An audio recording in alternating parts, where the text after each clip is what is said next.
Joining me today, all the way from the Democratic Republic of the Congo, I have Dominic Villeneuve. He is a Mission Aviation Fellowship pilot who is originally from Kamloops, BC. Dominic, thank you so much for joining me. Thank you for having me. It's good to be here. So, I would love to start off with what drew you personally to Mission Aviation Fellowship and why do you believe in its mission?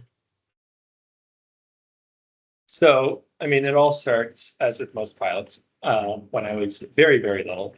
Um, and growing up in Kamloops in BC, my dad and I would ride our bikes out to the airport, and we watching the planes come and go. I want to do that one day. And so, ever since I was little, I wanted to be a pilot. I became a Christian when I was 14, and about a year later, some MAF pilots came to our church and shared about their ministry. And it's the first I'd ever heard of this kind of work, and the Lord just got a hold of my heart and said, "This is what you're going to do. This is where you're going to go. This is what I want you. This is your calling." I said, "Okay, if that's where God wants me, that's where I'm going to go." And so, of course, then took 10 years for me to finish high school, get my pilot's license, get the experience that MAF wants for the pilots to have. But through that time, I learned more about ministry and kind of how God wants to use his people um, for his plans for this world, and how I have this heart truly for ministry and evangelism in very difficult and remote places. And MAF shares that vision and desire. Our vision statement is to see isolated people transformed by the love of Christ. Um, Hmm. And so it was a natural fit as I prepared to go into missions that I would go with MAF since our visions align. So, That's really yeah. beautiful. Thanks for sharing that. So, on September 21st, it is International Day of Peace. How do you see MAF pilots building peace in communities that have been and are continuing to be torn apart by conflict? In a lot of ways. I'm not going to try to sum up the conflict situation in the Congo. It's wildly complex. But suffice to say, in our area, there is well over 100 rebel groups operating. Um, and so we have well over 100 different conflicts at different levels of scale. And so we help in the peace efforts in a lot of different ways. Sometimes we're flying peace negotiators to communities so they can negotiate peace and end conflicts very directly. We also help in less immediate ways. A lot of communities, of course, are cut off because of the conflict. It's too dangerous to travel over land, and there isn't really a whole lot of options for air travel as one MAF. And so we've started doing call them air bridges, where we've strategically chosen 3 or 4 different communities that are cut off and that need help, and we operate flights that to these communities that anybody can get on, and we serve them by avoiding the conflict zone and getting people where they need to be, whether it's for business or medical attention. Our city of Bunia is kind of it is the provincial capital. This is where all the medical care, the good medical care is. And so we're doing a lot of medical flights, helping people on that. We also actually, as a result of all this conflict, Congo as a whole, I believe, has 7.5 million internal refugees, and a lot of them end up here in Bunia. We have well over 500,000 refugees in the city. It's something. Many of them in small or rather large, actually, refugee camps. And we are doing ministry in these camps, helping people, providing counseling for those who've been traumatized by their experiences, helping particularly women who've been separated from their husbands. We've been providing some vocational training, teach them sewing and such, so they can make some money as they're separated from their husbands and unable to care for the family. So we do quite a few things. That's kind of you'll forgive the joke, the 10,000-foot level of what we're doing. But it's some pretty exciting, pretty cool ministry that we get to be a part of. Wow is all I like. Wow, that's so much, and I really appreciate you sharing that with our audience as well. So you and other MAF pilots bring essentials and like you said, people to medical care to places in conflict.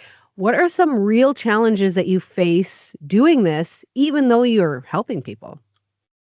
Yeah, I mean, conflict is conflict. And although we have procedures in place when we're flying to the high risk areas to try to stay safe, things happen. Um, One of the more memorable moments was flying into the city of Goma, which many people may have heard of. At the beginning of this year, was taken over by a very large rebel group called M23. Probably they are the biggest, most capable rebel group in the area. And so about a year and a half ago, I was flying into Goma. This is before I was taken. And to get there, we had to fly over rebel territory. And again, we have procedures in place to stay safe, but things can go wrong. And it's going to happen to anyone. It's going to happen to me, it seems. Um, and we were flying over, and some rebels decided to take pot shots at the plane, which we know happens all the time. But somebody got either lucky or very unlucky, depending on your point of view, and put a hole through the wing of my aircraft. Um, it's worth pointing out, I never noticed it until afterwards. Landed and did the post-flight inspection of my plane and realized, hey, that hole wasn't there when I started this morning. And yeah, so it does create challenges. The communities, or the rebel groups, they want chaos, and attacking those who are helping is a great way to create chaos. And so we see it a lot. It's just, again, something we have to work around and build systems to protect ourselves against. Wow. You've chosen to fly in some of the most dangerous places on earth. What does kind of like a day in the life of an MAF pilot look like? Usually we start quite early. First things first, obviously, I come to the office where I am now, and we all the pilots, all the staff here, we get together at 7 a.m. and we read the word and pray together before anything else. Um, that done, we'll often pass along any important information about the day that needs to be transmitted, and then it's kind of off to the races. We drive to the airport, which is only a kilometer and a half away, and you start your day, pre-flight the plane, usually at 8:15 at the latest, we're taking off. And every day is a little different as to where and who you're flying. But you always say that the one thing you know for sure is what you thought your day was going to be in the morning is not what it will have been by the time you're done. Um, Yeah. Medevacs pop up, emergencies happen, and so we stay flexible and fly where we are most needed. Well, that goes directly right into my next question. Like you said, you think it's going to go one way, it goes another way every day. That's a lot of uncertainty, sometimes potentially fear involved in that. How does faith play a role in this for you? Well, I mean, it's that idea, faith gives us a peace that surpasses all understanding, and I've seen that in my own life. When I know I'm going into a high risk situation, and yeah, we've got our procedures, but at some point you're just like, there's a reason I pray before I do every single takeoff, and yeah, it's just that peace of God that if you don't know it, is really hard to explain. But it's just that knowledge that it'll work out. Some Well, it I always think you has. are incredibly I think you are incredibly brave, incredibly, and, very inspiring, so I really appreciate you sharing everything. I would love to hear if you have time and if it's okay, what is maybe a story of a passenger or a community that you will never forget? Oh, that's an easy question. Although it takes a bit of explaining. Go ahead. Um, we so MAF, we our whole thing is we partner with other missions and NGOs to make their work possible. And we partnered. One of the cool things here, there's a local church called Sekabent that is sending Congolese missionaries out into the Congo, and we get to partner with them and help them with transport and flights to the isolated communities that they're trying to support. In 2020, they became aware of an unreached tribe along what's called the Uele River, way up north near the border with the CAO. And yeah, these people had never been unreached, or had never been reached. And so we flew these three missionaries out, and their initial mission was just do a survey. We've heard they're there, go find them, figure out how many there are, where they are, etc. So we flew them out, and they spent, I believe it was 3 months out there in 2021, and found these villages of this tribe called the Congo people who were completely unreached, and shared the gospel with them. They were very responsive, and in fact, they went above and beyond their mission to do survey and planted the very first church of the Congo people, which was like this incredible moment. And it was actually my very first solo flight in Congo, was to pick these missionaries up and bring them home after they finally went. Let's fast forward to 2023, and we've been flying missionary groups and teams out consistently. And in January 2023, I got invited to come along with one of those groups and kind of see the work they're doing, that was loads of fun. We spent 2 weeks. We flew out. It's like a 2-hour flight, which cuts a 3-month road trip out of this trip. But then spent 2 weeks bouncing around the back of motorcycles, hiking. We were in the little, they're called people. It's basically dugout canoes, and we got to go visit this village where the church had been planted, and did Sunday service. And then after service, as everybody does, we're then talking.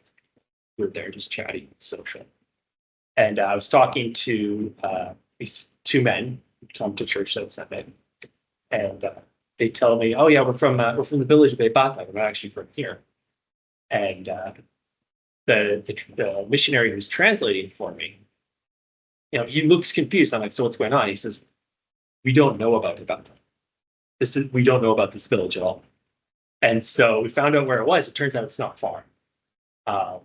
And so Monday morning we get into the canoes, and we paddled about half an hour upriver to this village and walked in, and we were the very first missionaries ever to enter this village and share the gospel.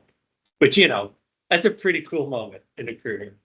And admittedly, I didn't do a whole lot because I don't speak Bangala, so I was kind of just there as moral support, take pictures.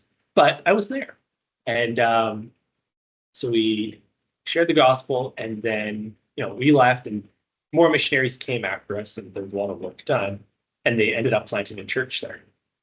And now it's been almost 2 years. I went back again and got to go visit that church that I'd had a tiny itty bitty little part in planting.